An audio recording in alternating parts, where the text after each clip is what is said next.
first century, the Jews in Judea were being ruled by Romans.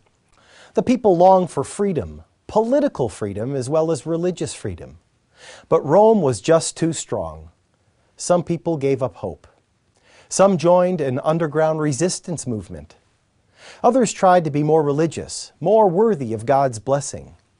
Everyone longed for God to do something. As the Christmas story recounts each year, God started to do something, but He started in the smallest possible way, as an embryo in a young woman. She gave birth to a son and called him Jesus, the Hebrew name Yahshua, which means God will save us. God began fulfilling His promise with a child, to all outward appearances conceived out of wedlock. God began fulfilling the hopes of His people in a way that they did not recognize. No one would have guessed that this baby was the answer to the nation's hopes. A baby can't do anything, can't teach anyone, can't help anyone, can't save anyone. But God called that helpless baby a Savior. He knew what that baby would do. In that baby were all the hopes of Israel. Here was the light to the Gentiles. Here was the blessing for all nations. Here was the Son of David who would rule the world. Here was the child of Eve who would cleanse the world of sin and destroy the work of the devil.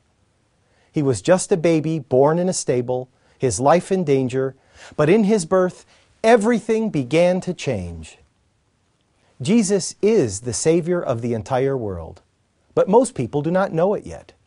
Someone once said, Jesus could be born 1,000 times, and it would do me no good unless He is born in me.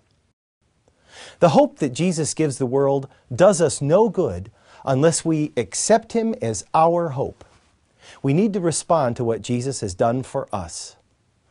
Luke tells us that the angels sang when Jesus was born. It was a moment of triumph. The angels knew that victory was certain because God had told them so. Isn't it time for you to take part in that victory? To take the hand of love and forgiveness that God never stops extending to you and enter into the new life He wants to share with you? Christmas Day is over, but the need for Jesus in the world remains.